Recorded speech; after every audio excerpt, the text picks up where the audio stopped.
Hello, everybody, and welcome to the very first episode of the 814 Sports Report. Chris Sohl alongside Logan Lepiscopo. And Logan, we spend so much time talking about our favorite sports teams, breaking down high school, breaking down college. Behind the scenes, we figured we'd give a little analysis to our wonderful Erie viewing audience. Yes, obviously you see us all super professional in front of the camera. You see all the video. It's going to be us two sitting down talking. If you're wondering why Chris is dressed up, he's about to go to the Penguins-Sabres game. I'm just in shooting some basketball tonight. You'll see me dressed up a little bit later. But, yeah, it's exciting to be able to just kind of sit back and chat, not act super professional, actually give our opinions. Maybe some about sense some of the humor, teams. yeah. Yeah, we'll see.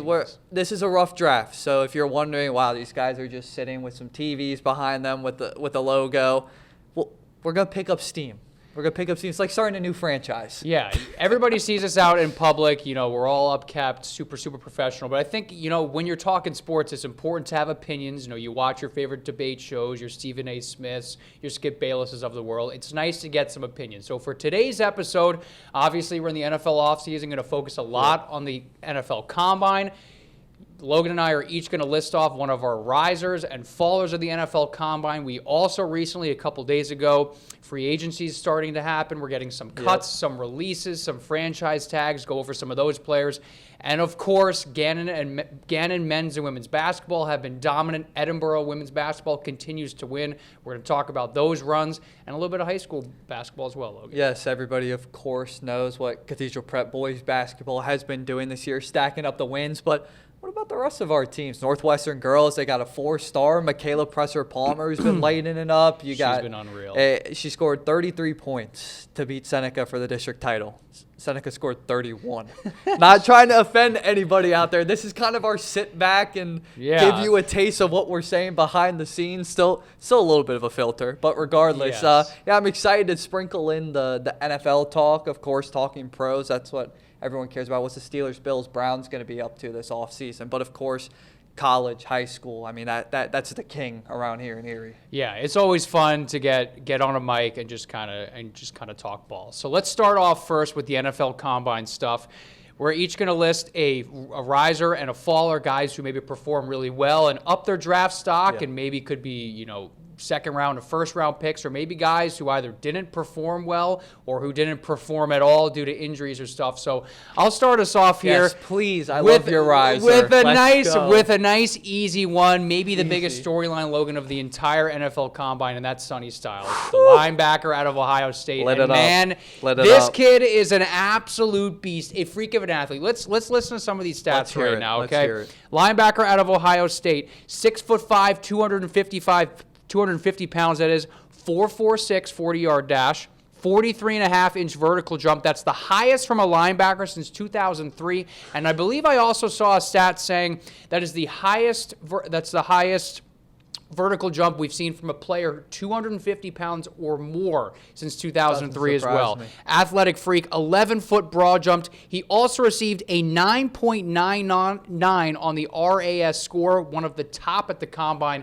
Logan, this guy is an absolute freak of an athlete. Yeah, we talked on the Sunday Sports Blitz where we're giving our hot takes, and I mentioned, as a Raiders fan, you know, if you trade back to get one of these, you know, could-be blue-chip prospects like a Sonny Styles, his play was already good enough at Ohio State, but to see those numbers, to see him jump that high, and people are like, who cares if he can run fast, jump high? When are you ever just going to vertical jump on an NFL field?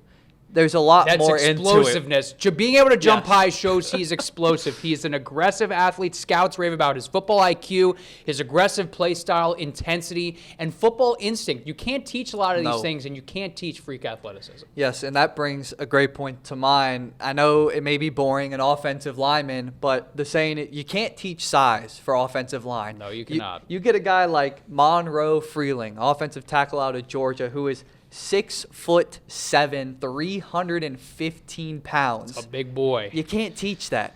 You just simply can't. You get that size, you can coach him up. You can get him where you want him to be. But he is one of the pure left tackles at the top of this class. Obviously, you have Francis Mauigoa, and then you have as well Spencer Fano. Those two guys, they were right tackles last year. It's probably what they're going to be drafted to be, given they could switch. We've seen a lot of guys switch out of college into the pros. But if a team is looking to protect their quarterback's blind side, I could see him really rising up the boards. Plus, at 6'7", 315 pounds, he ran a sub-5-second 40-yard dash. I'm 200 pounds. I don't think I could be doing that at this point. I would be like Rich Eisen. You know how they do the simulcast with all the players? They got all the analysts who can't run it all. That would be us. Yeah. And here's Seconds a guy behind. who's 300-plus pounds. Logan, they always say the combine is not for the big guys, right? Because they're not – they can throw out weight on the bench press, but who really cares about how many times you can rep 225? But for a guy to be moving like that – and to be jumping and to be explosive like that, those are the type of measures that are important for an O-lineman like that. Yeah, and you talked about Sonny Styles getting that 9.99 RAS score. For those that are watching, RAS is relative athletic score. It's like a whole thing online. If you want to look it up, just look up RAS NFL Combine. I'm sure you'll find it. But he scored a 9.99 relative athletic score for an 315 offensive pounds, lineman. ladies and gentlemen. So I think that, yes, Mauigoa, Fano are probably the two better tackles. But if you're not looking for a right tackle, maybe you're not confident that they can transition to a left tackle, I could see Freeling really flying up the draft boards, maybe become a top 15 pick. Yeah, it's definitely interesting. And before we get to our followers, it is important to note that there have been a lot of cases where players have had freak athleticism, perform really well at the combine, and up they go up people draft boards. Yep. But things don't happen, right? We've seen a lot of receivers have absolutely blistering 40-yard dash times. John Ross, for example, breaks the combine record at the time. He gets picked, drafted high. His career amounts to nothing. So it is really promising to see this stuff. Again, it's tough to teach athleticism, but more of the football stuff I think is really important. All right, let's get to our fallers because you got a big name as one of your guys. So, Chris, I hate to do this and put you on the spot like this. I actually switched my guy. Oh, no. I switched my guy. Oh, goodness. So originally, my guy was Caleb Downs. My two reasons were going to be, number one, he's a safety. Typically, you don't see them pick that high. But he's one of those blue-chip guys. Number two was the injury concern. People saw there was reports of a small meniscus tear, could have degenerative ACL issues like Todd Gurley had. You don't want knee stuff in the NFL. But Downs went on the Pat McAfee show and said all that stuff was false. Given he could just be trying to keep where his stock is, I moved away. I'm giving him the benefit of the doubt. All right, Pat McAfee show, proven legit. I'm giving him the benefit of the doubt. So I switched to Akeem Mesidor, edge rusher from Miami. My two big reasons is he measured really small for an NFL edge rusher. His height and weight didn't come to what you probably would have hoped for. Now, given that could give him some more bend, be able to get under tackles, get around them quicker. But he's also going to be a 25-year-old rookie. Given we saw that with certain quarterbacks in this past draft, but quarterbacks last a lot longer than an edge rusher does. Look at Michael Penix. Look what's going on with him right now. He was an overager, and he's injury prone. Like, issues happen with that. But Mesidor, he'll be 25. If you draft him first round, you pick up the fifth-year option. He's 30 by the end of his first NFL contract. I mean, that actually puts things into perspective. Unless you're like a generational guy or, you come out absolutely on fire, like, you're not going to be like a Calais Campbell, a Cam Jordan. You're not going to be one of those guys that can play into your late 30s. Calais Campbell is 41 and still playing football. So I think with those two of coming in smaller than people maybe expected as an edge rusher, plus a 25-year-old rookie, I could see him sliding. I believe he was the top half of the first round. I wouldn't be surprised if he's in late 20s, maybe could fall out of the first. Definitely interesting. He was a super hyped up guy. That Miami defense was stellar all season long. Yeah. Logan, you talked about you can't teach size. Well, This gentleman I'm about to bring up has plenty of size, but unfortunately the athleticism not exactly matching the size. Let's hear it. My faller is Lee Hunter, nose guard out of Texas Tech. Projected first-round pick, but a lot of scouts unimpressed with stuff. Most notably, his vertical jump, but all three measure tests he finished last or close to compared to all other 15 nose tackles. His 21.5-inch vertical jump was 6 inches shorter than next best, and historically is one of the worst among any run stuffer ever in the history of the NFL. I don't know about you, Logan, but I'm pretty sure that I could jump about 20 inches in the air. So, and I know this guy is way bigger than me, but when you're talking about nose tackles and run stuffers, you usually say they just take up space. They're mad, but you need to be an explosive pass rusher, be able to penetrate the defense, get into the backfield. You see guys like Chris Jones, Quinton Williams, Dexter Lawrence, just to name a couple. They're big and they're huge, but they are able to break through the line and make defensive plays. And when you lack athleticism and explosiveness and all of these key traits that scouts value, your draft stock is going to plummet. And this guy is looking like he's going to go from a bona fide first-round draft pick to maybe a day 2, day 3 pick. Yeah, I saw before the combine, I think some people were mocking Lee Hunter to the Buffalo Bills because we all know how much they need. That would be a great Buffalo Bills pick because they can't seem to get that defensive line right. Hey, we'll see. There's a couple good out there. We're about to talk about the franchise tags, but yeah, it's always disappointing when you see a guy that's potential first-round talent and they just test bad. Because us or the people at home, you see them run, jump, and you're just like, okay, like it's cool. Like they can run fast, jump high, but scouts, coaches, general managers, they take that stuff very serious. There's a reason it's been going on for a couple decades now, why they've been having this. And Logan, a lot of people say, well, it's test day and you can be nervous on a big test, but what if you have a big game? You got to be able to show up when there's pressure on you. And listen, Combine and the Super Bowl, two completely different things, but the idea of performing under pressure is important. You know, if you're doing a 3-cone drill and you're slipping and you're not, you know, that receiver a couple of years ago that looked the wrong way and the ball hit him in the head. Like, these are important details that coaches notice in terms of players not performing well. All right, let's go from the Combine to some juicy names that were either not signed, became unrestricted free agents. We had the first ever quarterback receive a transition tag. Logan, out of all of these names that are available for other teams, what one surprises you the most?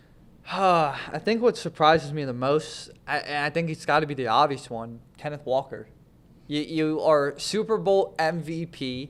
I don't want to say he's the reason they won because the defense was unreal. But to have a guy win Super Bowl MVP and just be like, go ahead. Like, they could still give him a real contract. But to me, not placing a franchise tag on Kenneth Walker showed that you didn't want to pay him in that $14 million range because that's how much the running back franchise tag was. Breece Hall got it. It was like 14 point something, put him in the top 5 paid. So to me, that screams you don't think Kenneth Walker is that talented. You don't think he's worth that much money. And somebody's going to pay him that much. Somebody might pay him more. I hope it's I will say I was very against it at first, but the more I'm thinking about it, the more I'm excited. Kenneth Walker maybe joining the Giants. But what I will say, Logan, to kind of counter your previous point, I think this is more of the Seahawks are confident not only in Zach Charbonnet, but in their ability to draft overall. Look at how their team is built. Charbonnet's hurt, though. Charbonnet's hurt, but I mean, we've seen how running backs have been replaceable in certain teams. And yes, Kenneth Walker was great, but I think the Seahawks, I mean, you mentioned it, that defense is so outstanding. And John Schneider, I don't know how you could argue any NFL general manager is more intelligent or has made better decisions than him. It's between the Seahawks and the Rams right now. John Leidick has talked about it numerous times on the Sunday Sports Blitz. Those two organizations, if you're a Seahawks or a Rams fan, you are in good hands. And now the Rams have Trent McDuffie. Better than us. Oh, yeah. Way better than the Giants and Raiders. But I think this is more of the Seahawks saying, we're confident in our team. We're confident in Zach Charbonnet coming off an injury. He had 12 touchdowns this past year. Impressive stuff from him. But an interesting name. Now, let's talk a little Buffalo Bills, right? The defensive line has been a huge issue for them. They need to address it. Could a guy like Trey Hendrickson come in and be a difference maker for them? 100%. You got to think that he would be. But my thing with this is they have no money to bring in a guy like Trey Hendrickson. He's going to command a lot of money. Philip Ward just popped in. He's not happy. He wants to hear. Phil, you want to come chime in real quick about your Bills? He heard the Buffalo Bills, and now here he comes. First edition of the 814. First guest, we got Philip Ward. You want Trey Hendrickson? Who has no money? Who has no money? Buffalo Bills. You guys ripping on the Bills? I hear you guys ripping. Hey, Bill, it's all right. You already got the Super Bowl bet in. But like I was saying, he's going to command close to 30 maybe take a little bit less than that depending on where he lands. But he would 100% elevate the Bills, no questions asked. No matter his age, the production shows, and they just keep rinsing and reusing guys that are way out of their prime. I think Trey Hendrickson still has a ton to offer. Would have to make a lot of money work. But I think not the most shocking news, but I think maybe the biggest news, Cardinals parting ways with Kyler Murray. Where could you see him ending up, and what were your thoughts overall on that? Well, number one, I think it was definitely, in Arizona eyes, a failed experiment, if you will. I mean, the guy had a contract to go play for the A's as well. He chose the NFL route. They had one good season, one playoff appearance, really, with DeAndre Hopkins on the roster. But I don't want to be the person to throw out our local teams and say they're going to land all these guys, but does Cleveland jump? Are they locked in on Shador? Does Pittsburgh? Well, no, Deshaun Watson could be that starting quarterback. Yeah, I mean, that's interesting. That's the other thing is how much is Kyler Murray going to get paid? Because he could be getting a contract as low as like $1.5 million a year, a veteran minimum, like prove yourself type of deal. And we talked on the Sports Blitz. He's not that far off of Mendoza for the Raiders. Like neither of those guys are going to elevate you, boom, from 2-3 wins to a postseason team. They're not. So I think realistically, probably Minnesota. Minnesota makes sense. McCarthy. But the betting favorite, New York Jets right now for Kyler Murray. There we go. Some other interesting names. You talked about Breece Hall getting the franchise tag. We talked about Kenneth Walker. Drew Dahlman retiring for the Chicago Bears. Yeah. Unfortunate news there. Stanford guy, 27 years old, had 5 years. He was a Pro Bowl center. That was an interesting one. Devastating for Bears fans. Hope everything's okay there. Hope it's not injury related, and maybe he just needs to use that Stanford brain elsewhere and take his paycheck and go on and do other great things. Daniel Jones was the first. That's your boy right there. I love Daniel Jones. The Giants failed him, but he also failed as well. However, the first quarterback in NFL history to receive his team's transition tag. $37 million it's going to cost him. He's coming off that Achilles tear. Thoughts there, Logan? Well, apparently it was cheaper than a franchise tag of a quarterback. So I guess that's the route you want to go. But, yeah, coming off that type of injury, they completely derailed once Daniel Jones went down or started to Not even Phillip Rivers could save the sinking Colts. Yeah, like a guy with even 11 kids couldn't corral an 11 personnel offense. But I like that. But just for Daniel Jones, 37, John Leidick and I'm sure he'll pop on, be a guest for us at some point. We're looking at the numbers. $37.8 million isn't that bad. Like that's not terrible. The quarterback market is skyrocketing at this point. Like I'd say in the next decade we're going to see guys getting like $100 million a year because the cap is just going to keep going up. Quarterback's easily the most valuable position. Put two and two together. Yeah. We'll see. We'll see if they bring someone in, if Daniel Jones is ready to even go week one. Yeah, definitely will be interesting. I'm rooting for you, Daniel Jones. I don't care that you failed the Giants. You're likable guys. Some other notable names, Tyler Linderbaum. I hope he could become a New York Giant. Will be interesting to see the center for the Baltimore Ravens, free agent. Odafe Oweh from the Los Angeles Chargers as well. So a lot of names sprinkled in. Obviously, the NFL draft coming up. Well, I have a question for you.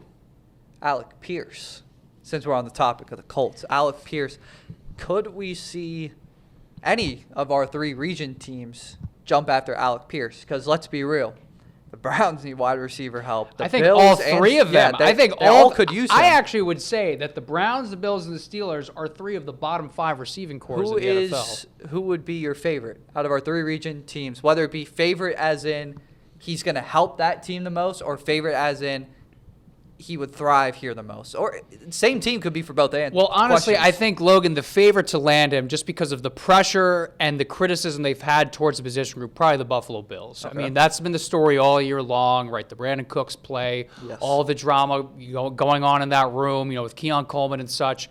I would say the Bills out of those three, probably the favorite, but really, I think the Browns could probably benefit from him the most. Yeah. Jerry Jeudy's had a lot of off-the-field problems, a lot of drop problems, maybe not the best culture guy in there. And Alec Pierce is a sure-handed guy that's got some jump to him. Exciting stuff. All right, a lot of time spent on the NFL. Let's get to some college basketball because we have had the pleasure of watching Gannon and Edinburgh basketball this year. They've both been phenomenal. Unfortunately, the men's team season has ended in the quarterfinals of the PSAC tournament. But Gannon, unbelievable. I believe they have 5 combined losses between the two teams. You were there for their matchup last night. Talk to me about just watching them play. The women seem to kind of come out slow, whereas the men's team just they took off from the jump. Well, Cleve Wright has this calm demeanor about him. No matter what the pressure is, he can get the best out of his girls. And both Gannon teams, I think it's important to note, Logan, you look at typical teams' depth, maybe a 6 or 7 man/woman rotation. Both of these teams, for maybe if we have younger viewers if the younger here, audience is out there. but both of these teams go 9-10 players deep, right? Yeah. And Cleve Wright is able to utilize so many different players. He has 2 incredible bigs, Mia Slater. He has so much talent to utilize. And even if they're not scoring a lot of points defensively, they're stout, and they don't blow teams out very often, but they have 27 wins for a reason. But what I will say is the way Easton Mazzoli has the men's team playing right now, the pace and the aggressiveness they have going up and down the floor. Pace Prosser leading the charge. You have the Morgan brothers. They are so fast. I think they might be the best conditioned. We were talking about it last night with Coach, the best conditioned team in the country, and they could be national title contenders. Yeah, obviously you weren't here for either of these teams last year, Chris, but they were phenomenal as well. John Leidick and Arjo Lanuski. They've had their fair share of comments saying they've been around the Erie area longer, know Gannon way better. They've said they've seen even better teams than this, which to me is crazy to even try and imagine that. It's crazy because the men's team could have 30 points at the half and they'll finish with 100 points because they wear teams out. The full court press. But the women's team is so balanced, right? Some nights it's going to be Brie Claxton showing up. Some nights it's going to be Mia Slater. Sometimes it's going to be a low-scoring game. They can beat you in a lot of ways, but Gannon, the men's team, they just outpace you. But you, Howard, had the incredible opportunity of going to the first ever Mercyhurst playoff game. Tell me about that. First ever D1 playoff game for the Mercyhurst Lakers. It was, number one, a great atmosphere. The students showed out, parents showed out. You could tell the community was ready for something like this to have happened, and they played a very good game. Bernie Blunt doing what he's done all year. Coach even mentioned after the game, him showing up in the moments they needed him most. Also, Jake I'm going to mess up. Yes. I was going to say, it's like a little bit it's a little tongue twister there.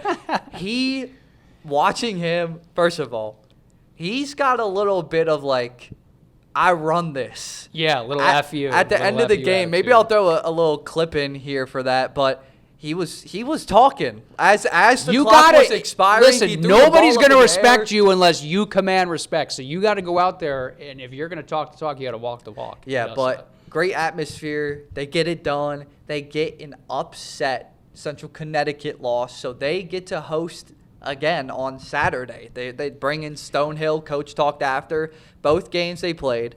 They won on their home court in overtime. They won here in Erie in overtime. So it's going to be a phenomenal game. There's a lot going on Saturday, the 2 semifinals, Gannon's programs, Edinburgh's women's program, Mercyhurst. There's going to be a ton of basketball this Saturday. So it's going to be absolutely crazy. If you're looking for something to do, and the Honors play Saturday night. Saturday is going to be a crazy day. But real quick before we go to high school, shout out to Callie Wheeler and the girls program at Edinburgh. Very similar to Gannon. They actually beat Gannon. Yeah, I believe it was at Gannon. Huge upset for them. They also, very similar, very deep team. They have a lot of different girls that can step up. Ava Haddad, Rachel Manfredo, they kind of lead the way. Rachel Manfredo. She's a baller. She's a sophomore, and she owns the blocks. They hit jump shots. Taylor Blunt is stepping up, hitting some big jump shots. They can play with pace. They play great defense. They've now won 2 games, and they advanced to the semifinals of the PSAC. And the PSAC West has completely dominated the PSAC East, which a lot of people were not expecting. So the West is dominating in a really tough conference. They call it the Wild West for a reason, Logan. Yeah, before we go, I want to say all of our college teams, and we'll obviously get to the high school, but all the college teams, their coaches are great people as well. When they come and talk to us, yes, win or lose, they just got an upbeat attitude. They're good with talking with us after games. Cleve, Easton, Cali, any other names that are slipping my mind right now, like they're also just great to us. Great to us. They have great personality, really help us break down the game. All right, Logan, we got a few minutes left. Let's talk high school real quick. Obviously, the headliner for the boys is Cathedral Prep. They've been a wagon all year long, 24-1 right now. Three-headed monster, Michael Thompson, Nando Mararki, of course, and, oh my goodness, Amari Horton. Sorry, Amari. They have been dominant all year, both sides of the ball. They're all averaging over 15 points a game. How do you stop Cathedral Prep? That's a tough question. My thing with Cathedral Prep this year, and this might be locker room material for them, whatever. If you want to play me saying this, feel free, Jeremy. I don't think they have the depth that they had last year. Because I watched the team last year go in the state playoffs. Max Wallace graduated. He's at Allegheny now. They had Cormac Tennell, who transferred out of state. I think he moved down to Texas. To me, if you get any of those starting five, any of that big three in foul trouble, that's what happened last year. State playoffs, Max Wallace, their big center, he got in foul trouble early, couldn't play a lot of the game. They ended up losing in the state playoffs. So I would say got to get their stars in foul trouble. Yeah, I mean, them and Gannon Men's seem very similar. Two very well-conditioned team, up and down the floor, a lot of pace. It feels like every game I'm asking Jeremy and Easton, guys, how do you they are well-conditioned in the offseason. That's what they do as soon as they step foot on campus. Up and down the floor, they overwhelm teams. And when you're late in games, Logan, if you start hitting shots, there's no way to beat them because you're gassed, because you can't keep up with them. They've been super impressive. But over to the women's side now, Michaela Palmer-Presser. I was doing some math the other day because I was curious. I wanted to calculate what percentage of points was higher, Michaela Presser-Palmer for Northwestern or the three-headed monster Cathedral Prep. Now, the three-headed monster was roughly 74% of Cathedral Prep's total points. MPP was around 58%.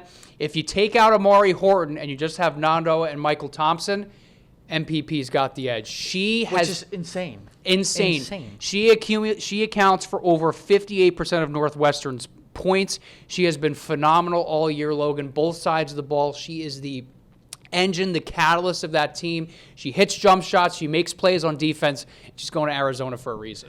Yeah, I think out of all the teams that we have, this is a team that could go far if Michaela keeps that hot hand. Now, I do want to say, just because we joke around here that I'm the Northwestern girls basketball beat reporter, because I feel like I'm always down there. Steve Sawin, by the way, he never invited me to their seafood, their crab legs that they had, so I'm going to have a little bit talk about a guy who gives great answers. Steve Sawin. Long-winded answers as well. I joked with him after they won districts. I said, he tried to walk over before one of the players. I said, no, like, she needs to talk first. Yeah, you're going to be here a while. But if she can keep the hot hand, I think they will make a good run. They almost made it into the, I want to say, quarterfinal round last year. It was a heartbreaker. But they also have other girls that can step up. They have some shooters on that team. If they start hitting their threes, it's going to be tough to compete with. Courtney Eddy, Morgan Grzinski, those two specifically, you get them going shooting. Yeah. It's going to be tough. MPP gets doubled, tripled, even quadrupled, kicks it out. And they're good on-ball defenders That's as the well. thing, too, is everyone's like, why don't they just double, triple team Michaela? Well, she'll pass the ball. Yeah, Let's not act like she's the ball hog here. But before we go, just to list out Saturday, if you're looking to support any local teams, you're wondering when your kid might play, or they're looking to get a ride to the high school game. On the girls' side of the court, Union City, they'll be far, far away. They're playing at Penn's Manor. They won their first ever playoff game, by the way. Had a story about that about a week ago, so shout out the Union City Bears. We mentioned Northwestern.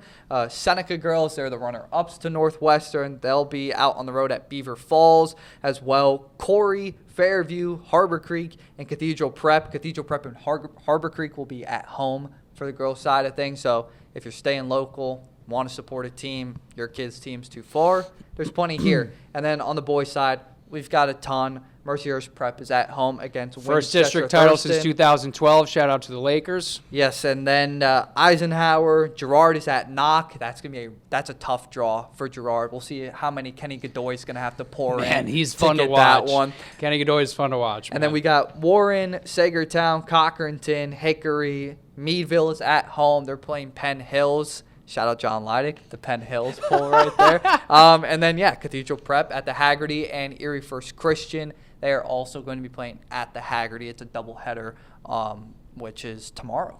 Yeah. Tomorrow night. So many. We'll have a full Friday report with all the local basketball coming to you. Logan's going to be running around like a chicken with his head cut off on Saturday.